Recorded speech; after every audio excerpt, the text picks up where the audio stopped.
Semua berawal dari sebuah sentuhan tak sengaja. Sentuhan yang seharusnya bisa diabaikan. Kalau saja hati tidak mulai berkhianat. Rangga Prasetyo, pria 28 tahun, menantu baru, wajah bersih dan tubuh kekar. Seorang mekanik mobil yang kini tinggal di rumah mertua setelah menikah. Bula Raswati, wanita 49 tahun, ibu mertuanya, seorang janda kaya yang lumpuh dari pinggang ke bawah akibat kecelakaan 2 tahun lalu. Siska Anjani, istri Rangga, 26 tahun, wanita pekerja kantoran yang sering pulang larut malam. Pak Gunawan almarhum, suami Bula Raswati, disebutkan saja dalam latar belakang. Rumah di kawasan Banyumanik itu selalu terasa sepi sejak Pak Gunawan meninggal. Kini hanya tersisa suara kursi roda yang berdecit, aroma teh melati, dan kadang-kadang suara napas berat dari Bula Raswati yang termenung di beranda. Rangga baru 2 bulan menikahi Siska. Tapi sejak awal, dia lebih banyak menghabiskan waktu di rumah itu dengan mertua. Siska sibuk bekerja, dan Rangga, yang pekerjaannya fleksibel, malah lebih sering menjadi perawat tak resmi bagi Bula Raswati. Hari itu, hujan deras. Petir membelah langit ketika listrik tiba-tiba padam. Dalam gelap, Rangga meraba-raba mencari lilin. Suaranya mendengar Bula Raswati memanggil lemah dari kamar. "Rangga, tolong." Dia bergegas masuk, mendapati Bula Raswati berusaha bangkit dari tempat tidur, tapi tentu saja gagal. Tubuhnya rapuh dan tak bisa digerakkan dari pinggang ke bawah. Rangga, tanpa pikir panjang, mengangkat tubuh wanita itu ke tempat tidur. Sentuhan kulitnya yang hangat menyentuh lengan dan paha Bula Raswati. Detik itu, ada sesuatu yang bergetar aneh dalam diri Rangga. Mereka saling menatap dalam gelap, hanya diterangi cahaya kilat sesekali. Ada isyarat di mata Bula Raswati yang membuat jantung Rangga berdetak lebih cepat. Bukan isyarat marah, bukan malu, tapi seakan mengundang. Malam-malam berikutnya, Rangga sering merasa diperhatikan. Tiap kali ia memijat kaki Bula Raswati, rutinitas yang seharusnya biasa saja, mata wanita itu menatapnya penuh rasa haus yang tak terucap. Pundaknya, lengannya, bahkan pinggangnya sering disentuh lembut, seolah tanpa sengaja oleh tangan Bula Raswati yang seharusnya lemah. Sampai pada suatu malam, setelah hujan deras lagi-lagi mengguyur Semarang dan Siska belum juga pulang, Bula Raswati meminta sesuatu yang lebih. "Rangga," bisiknya, suaranya serak. "Bisa temani ibu malam ini?" Tangannya, dengan gemetar, menarik jemari Rangga ke dadanya yang masih penuh dan menghangat meski usia hampir setengah abad. Rangga terpaku, nafasnya memburu. Dia tahu ini salah, sangat salah. Tapi malam itu, di rumah tua yang hanya dihiasi gemuruh hujan, godaan darah muda, dan ketidakberdayaan Bula Raswati menjadi sesuatu yang tak tertahankan. Tangan Rangga bergetar saat dia menyentuh kulit Bula Raswati. Lembut, hangat, dan menimbulkan gelombang rasa bersalah yang bercampur dengan sesuatu yang lebih gelap di dadanya. Bula Raswati menutup matanya, seakan menyerah, seakan menawarkan dirinya sepenuhnya. "Rangga, jangan pergi." Suaranya hampir tak terdengar, tercekik di antara debaran yang menggetarkan udara kamar itu. Seakan bukan dirinya sendiri, Rangga duduk di tepi ranjang. Hujan di luar seolah menciptakan dunia kecil di dalam kamar, dunia yang terputus dari segala aturan, dari segala dosa. Jari-jarinya dengan ragu membelai wajah Bula Raswati, menyisir rambut yang mulai memutih di pelipisnya. Ia bukan lagi sekadar ibu mertua di matanya malam itu. Ia adalah perempuan yang kesepian, terluka, dan begitu mendambakan sentuhan hidup. Tanpa berkata apa-apa lagi, Bula Raswati menarik leher Rangga, membiarkan bibir mereka bersentuhan. Awalnya pelan, takut-takut. Namun, hanya butuh satu tarikan napas sebelum keduanya terseret dalam ciuman panjang. penuh rasa haus yang telah ditekan bertahun-tahun. Tangan Rangga menjelajah dari wajah turun ke leher, menyusuri garis tubuh Bularaswati yang, meskipun lumpuh, masih terasa hidup di bawah sentuhannya. Bularaswati menahan napas saat Rangga dengan perlahan membuka kancing piyamanya. Mata mereka bertemu, bertanya satu sama lain untuk terakhir kali apakah ini jalan yang akan mereka pilih. Tidak ada yang menarik diri. Saat tubuh mereka bersatu, sunyi memenuhi kamar, hanya ditemani desah hujan dan rintihan lembut dari bibir Bularaswati. Ia menggenggam erat leher Rangga, seakan ingin menghapus semua batasan, semua kesepian yang telah membelenggunya selama ini. Rangga membenamkan wajah di bahu Bularaswati, menciuminya dengan penuh nafsu dan rasa bersalah. Tubuh yang lemah itu menerima semua sentuhan Rangga tanpa perlawanan, bahkan dengan kerinduan yang dalam. Mereka bergerak bersama dalam irama yang tak butuh kata-kata. Tidak ada lagi menantu, tidak ada lagi ibu mertua. Yang ada hanya dua manusia saling mengisi kekosongan dalam sunyi malam. Saat langkah kaki Siska terdengar memasuki rumah, keduanya terdiam seketika. Mata mereka saling menatap penuh ketakutan dan kenikmatan yang belum sepenuhnya padam. Tapi malam itu, segalanya sudah terlambat untuk dihentikan. Suara langkah Siska mendekat, lantai kayu berderit di setiap injakannya. Rangga buru-buru membetulkan piyama Bularaswati, sementara jantungnya berdentum keras, hampir membuatnya tuli. Bularaswati hanya diam, napasnya masih belum teratur, matanya setengah terpejam, seolah belum sepenuhnya kembali dari pusaran kenikmatan tadi. "Mas Rangga?" panggil Siska dari ruang tamu, suaranya lelah. Rangga mengusap wajahnya, berusaha menghapus jejak bersalah yang jelas terasa membakar kulitnya. Ia berjalan keluar kamar dengan langkah setengah gemetar, menahan napas agar tidak kelihatan gugup. "Iya sayang, di sini," jawabnya, berusaha terdengar normal. Siska tersenyum letih saat melihat suaminya, lalu meletakkan tasnya di sofa. Tanpa banyak bicara, ia berjalan menuju kamar mandi, tak sadar bahwa dalam kamar tidur ibunya, sisa aroma dosa masih memenuhi udara. Rangga kembali ke kamar Bularaswati setelah memastikan Siska tidak melihat. Wanita itu menatapnya, tatapan yang kini berbeda, penuh rahasia, penuh ikatan gelap yang tak terucapkan. "Malam ini jangan tidur di kamar Siska," bisik Bularaswati, suaranya serak namun penuh kuasa. Rangga menelan ludah. Kepalanya berkata, ini gila, tapi tubuhnya, hasratnya, sudah menyerah pada pusaran ini. Ia tahu sekali melangkah lagi, tak akan ada jalan kembali. Tapi Bularaswati dengan tangan lemah dan mata kelamnya seperti menarik semua kesadarannya. Malam itu, setelah memastikan Siska terlelap di kamar seberang, Rangga diam-diam kembali ke sisi Bularaswati.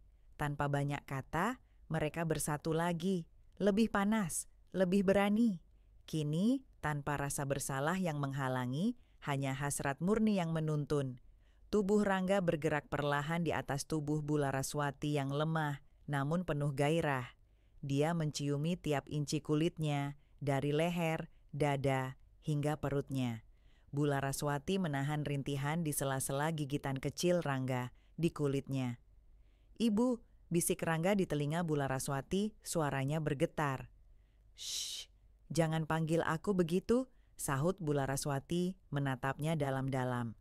"Panggil aku Laras." Rangga menatap wajah wanita itu untuk pertama kalinya benar-benar melihat sosok Laraswati. Bukan sebagai ibu mertua, bukan sebagai wanita lumpuh, tapi sebagai sosok perempuan yang merindukan dicintai dengan segenap tubuh dan jiwanya.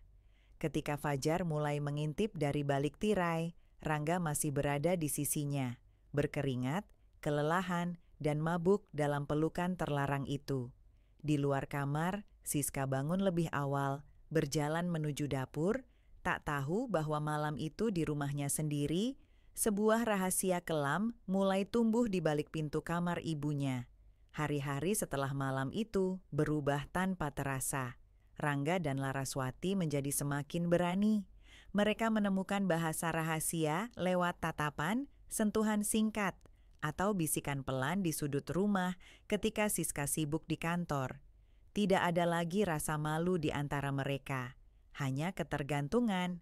Laraswati menemukan hidupnya kembali melalui Rangga, dan Rangga menemukan gairah liar yang belum pernah ia rasakan sebelumnya. Suatu sore, saat Siska harus lembur karena proyek baru di kantornya, Laraswati memanggil Rangga masuk ke kamarnya lebih awal dari biasanya. Rangga menutup pintu perlahan, jantungnya berdebar dengan irama kenikmatan yang sudah dikenalnya. "Rangga, cepat sini," panggil Laraswati sambil mengangkat kedua lengannya, memintanya datang. Tanpa ragu, Rangga mendekat. Ia membungkuk dan Laraswati menariknya turun ke ranjang, mengunci lehernya dalam pelukan. Bibir mereka bertemu lagi, lebih lapar daripada sebelumnya. Rasa bersalah hilang entah kemana. Yang ada hanya kebutuhan gila yang tidak bisa mereka lawan. Piyama Laraswati melorot dengan mudah di tangan Rangga. Tubuh wanita itu mungkin tidak sempurna lagi, tapi bagi Rangga, ia adalah sesuatu yang paling hidup dan paling membara. Ia mengecup setiap lekuk, membuat Laraswati mendesah dalam lirih. Tangan Laraswati yang biasanya lemah, kini penuh semangat meraba punggung Rangga, menariknya semakin dekat. Ia ingin merasakan kehangatan pria muda itu, ingin menghapus semua dingin yang bersarang di tubuhnya selama bertahun-tahun. "Aku butuh kamu setiap hari," bisik Laraswati di sela napasnya. Rangga menjawab dengan kecupan panjang di bibirnya, sebelum perlahan-lahan menjelajah lebih jauh, lebih dalam. Kamar itu dipenuhi dengan suara ranjang yang berderit dan napas berat yang tertahan. Namun, mereka terlalu larut dalam dunia kecil mereka. Pintu kamar tiba-tiba terbuka. Siska berdiri di sana. Wajahnya pucat, matanya membelalak melihat apa yang tak seharusnya dilihat. Tas kerjanya jatuh ke lantai dengan bunyi keras, membelah keheningan yang mencekik. Laraswati hanya bisa menatap Siska dengan mata penuh ketakutan. Rangga membeku, keringat dingin membanjiri punggungnya. Semua berhenti, kecuali degup jantung mereka yang berpacu liar. Siska membuka mulutnya seakan hendak berteriak, tetapi tak ada suara keluar. Untuk sesaat yang panjang, dunia seperti berhenti berputar. Dan dalam keheningan itu, sebuah rahasia besar akhirnya meledak tanpa satu kata pun. Siska berdiri kaku di ambang pintu, kedua tangannya mengepal gemetar. Wajahnya pucat, matanya berkaca-kaca, antara marah, kecewa, dan tak percaya. Di depannya, suaminya sendiri, pria yang ia cintai, berselingkuh dengan ibunya yang lumpuh. Rangga buru-buru menarik selimut, menutupi tubuh Laraswati. Ia melangkah maju, mulutnya bergerak mencoba berkata sesuatu, tapi suara yang keluar hanya lirih dan putus-putus. "Sis, aku bisa jelaskan." Namun, Siska mengangkat tangan, memotong kata-katanya. "Diam," bentaknya keras, suaranya pecah. "Diam, Rangga." Matanya beralih ke Laraswati yang masih terbaring di ranjang. Matanya penuh rasa bersalah, namun juga tetap menantang, seolah tak menyesali apa yang baru saja terjadi. "Bu," suara Siska bergetar hebat. "Ibu, tega?" Tak ada jawaban dari Laraswati, hanya tatapan kosong, seakan semuanya sudah tak bisa dibantah lagi. Siska mundur satu langkah, matanya masih mengunci wajah Rangga. "Seberapa lama kalian melakukan ini?" Suaranya lirih, penuh luka. Rangga menunduk, tidak sanggup menjawab. Diamnya justru mengiris Siska lebih dalam daripada jawaban apapun. Air mata Siska mengalir deras. Ia berbalik, berlari keluar dari kamar, membanting pintu keras-keras hingga getaran terasa di lantai kayu. Rangga terduduk di lantai, wajahnya ditutupi kedua tangannya. Napasnya berat, penuh rasa sesal yang datang terlambat. Laraswati menatap langit-langit kamar dengan pandangan kosong. Hatinya remuk, tapi di sudut terdalam dirinya ada bagian kecil yang tidak bisa menyesali kenikmatan yang ia dapatkan. Malam itu, rumah besar di Banyumanik diliputi keheningan yang pekat. Tidak ada teriakan lagi, tidak ada amarah. Hanya sisa aroma pengkhianatan yang menempel kuat di setiap sudut ruangan. Di kejauhan, hujan kembali turun, membasahi kota Semarang yang sudah lebih dulu basah oleh air mata. Malam berubah menjadi panjang, tanpa suara.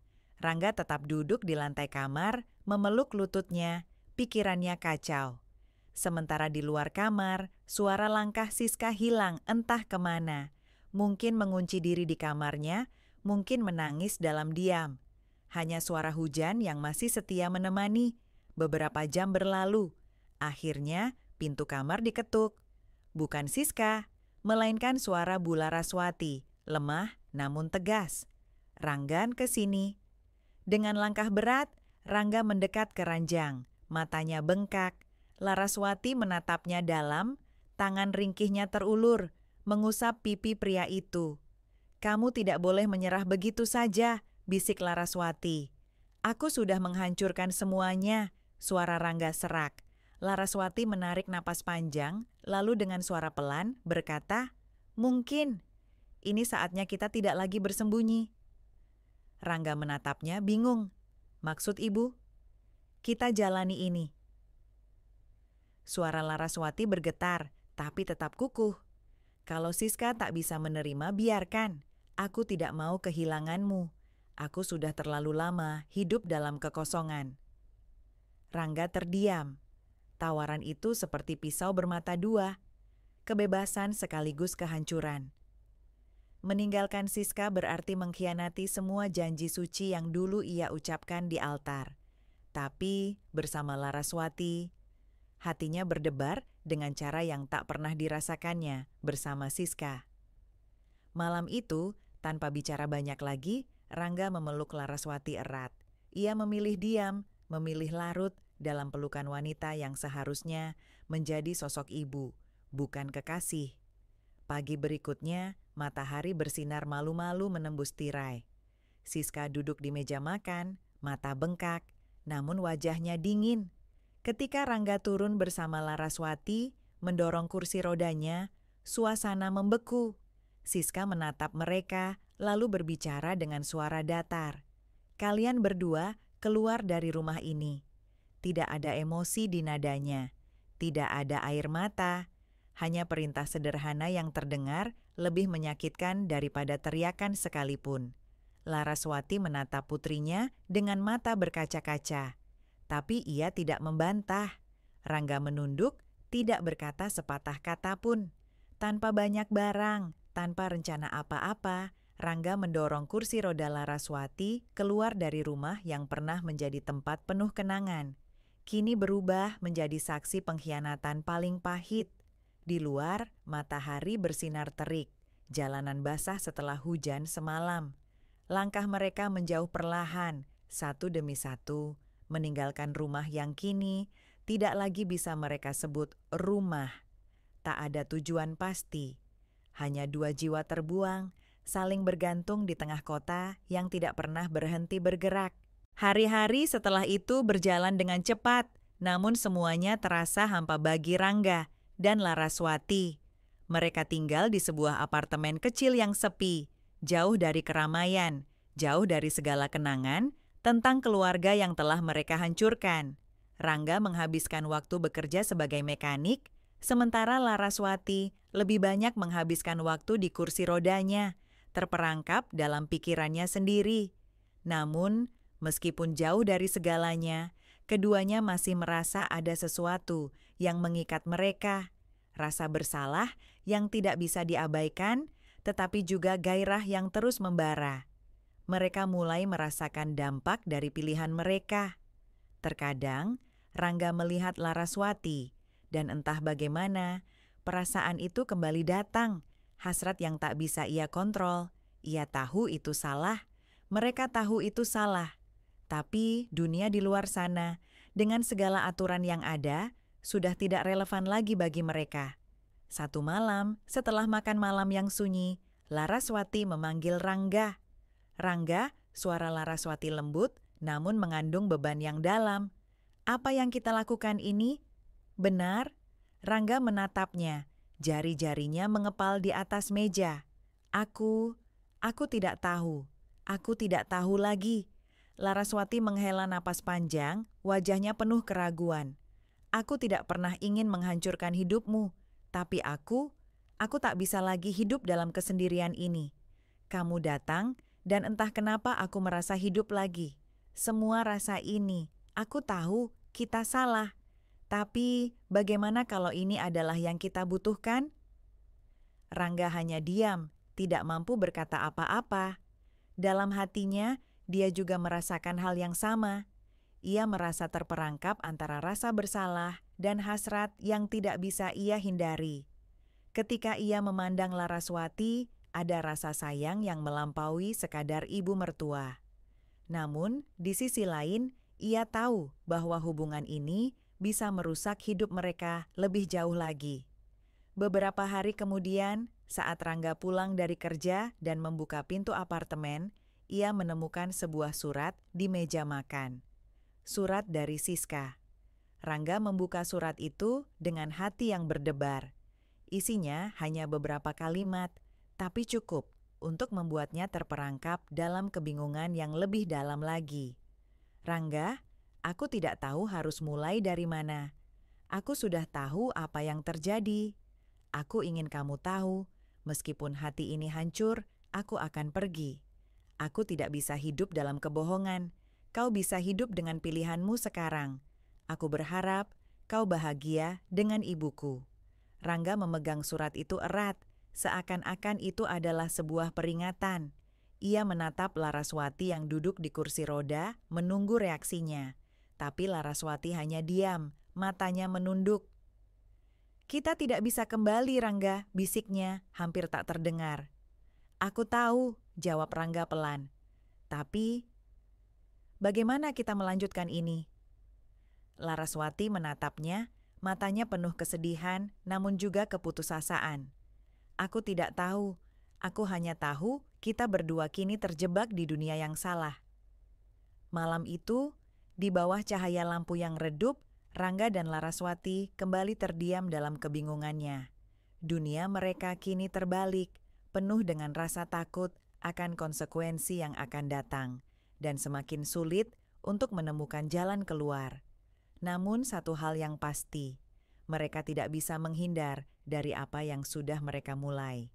Langkah mereka kini menjadi lebih berat, lebih penuh keraguan. Hari-hari terus berlalu dengan beban yang semakin berat. Rangga dan Laraswati mencoba menjalani kehidupan baru mereka, tapi setiap detiknya terasa penuh dengan tekanan yang tidak terucapkan.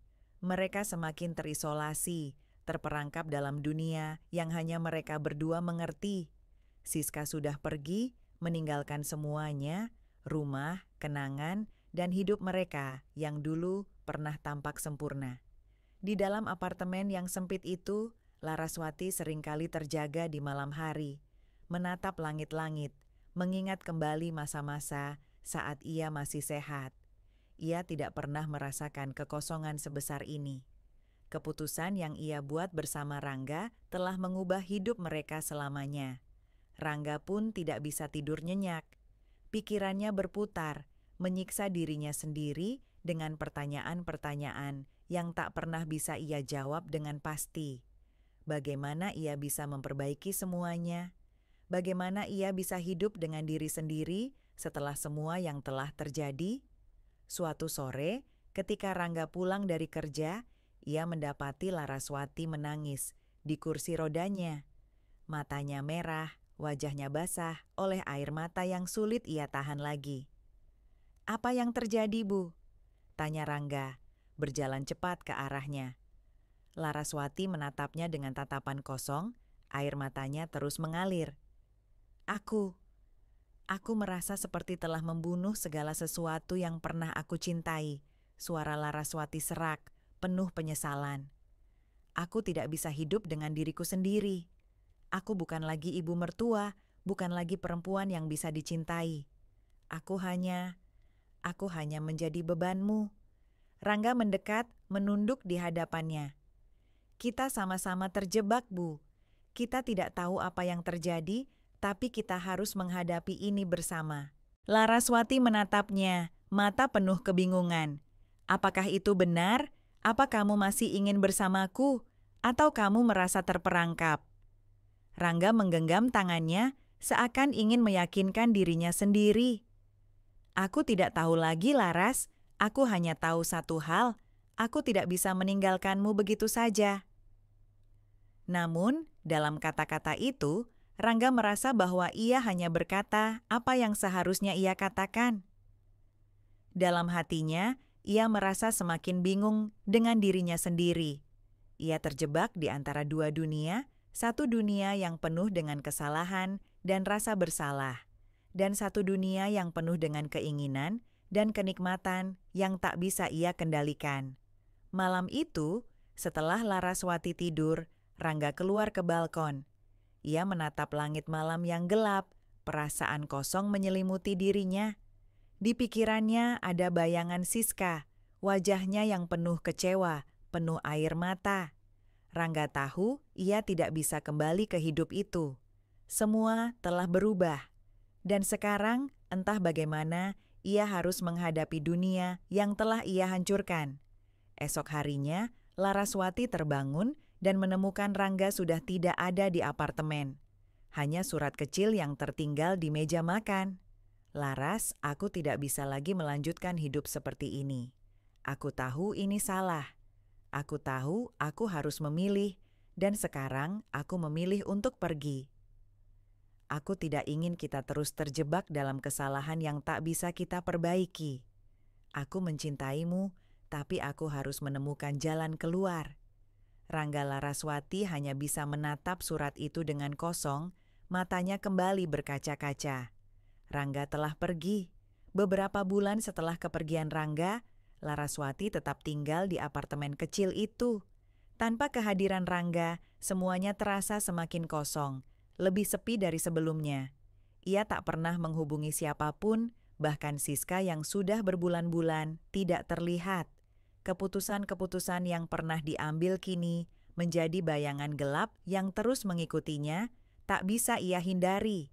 Semua yang ia rasakan kini hanyalah penyesalan yang mendalam. Siska, setelah beberapa waktu berlalu, kembali ke Semarang. Ia kembali ke rumah yang dulu pernah ia tinggali bersama Rangga. Meski hatinya hancur, ia berusaha menerima kenyataan bahwa semuanya sudah berakhir. Laraswati, ibu yang dulu ia cintai dan hormati, telah mengkhianatinya bersama suaminya. Siska tak tahu harus mulai dari mana untuk melanjutkan hidupnya, tapi ia tahu satu hal, ia harus bisa berdiri sendiri. Suatu pagi, setelah beberapa minggu sejak Siska kembali ke rumah, ia menerima sebuah surat yang dikirimkan oleh Rangga. Ia tidak tahu mengapa Rangga mengirim surat itu, tapi di dalamnya terdapat kata-kata yang sederhana, namun penuh makna. Siska, aku tahu aku telah menghancurkan segalanya. Aku tidak bisa memaafkan diriku sendiri atas apa yang telah kulakukan, dan aku tahu aku tak bisa berharap untuk mendapatkan pengampunan darimu. Namun, aku ingin kamu tahu bahwa aku akan selalu menghargai waktu yang kita habiskan bersama. Kamu adalah bagian dari hidupku yang tak akan pernah aku lupakan. Aku tidak meminta maaf karena kata-kata itu tidak cukup. Aku hanya ingin kamu tahu, meski kita sudah terpisah, aku berharap kamu bisa menemukan kebahagiaanmu sendiri. Aku berjanji untuk mencari jalan keluar dari kegelapan yang aku buat. Rangga Siska menatap surat itu dengan air mata yang perlahan mengalir. Rasanya aneh. Surat ini datang terlalu terlambat. Tetapi di dalam hatinya ada sedikit ruang untuk pengampunan. Meski itu sangat sulit untuk diberikan. Hari-hari berlalu dan Siska mulai menemukan jalan hidupnya sendiri. Ia fokus pada kariernya, bertemu dengan teman-teman lama, dan perlahan mulai membangun kembali dirinya. Laraswati di sisi lain mencoba menghubungi Siska. Namun, setiap kali Siska menatap layar ponselnya dan melihat nama ibu mertuanya di sana, ia hanya menghela napas panjang. Tak ada kata yang cukup untuk mengatasi luka yang telah tertanam begitu dalam. Siska tahu suatu saat ia mungkin akan bisa memaafkan semuanya. Namun itu bukanlah sekarang. Waktu yang berjalan tak akan menghapus semua kenangan pahit, tapi mungkin itu yang bisa membantunya untuk sembuh sedikit demi sedikit. Sementara itu, Rangga yang kini berada jauh dari Semarang mencoba menjalani kehidupan yang baru. Ia bekerja di sebuah kota kecil, jauh dari keramaian, berusaha untuk melupakan segalanya. Tetapi di malam hari, dalam sepi, saat ia menatap langit yang sama dengan Laraswati dan Siska, ia sering bertanya pada dirinya sendiri, apakah semua yang telah ia lakukan sebanding dengan harga yang harus dibayar? Setiap kali Rangga terbangun dari tidur yang penuh mimpi buruk, ia tahu satu hal yang pasti. Tak ada lagi yang bisa memperbaiki masa lalu. Semua sudah hancur. Namun, mereka semua, entah bagaimana, terus berusaha melangkah, berusaha menghidupi hari demi hari, mencari kebahagiaan yang mereka rasa telah lama hilang.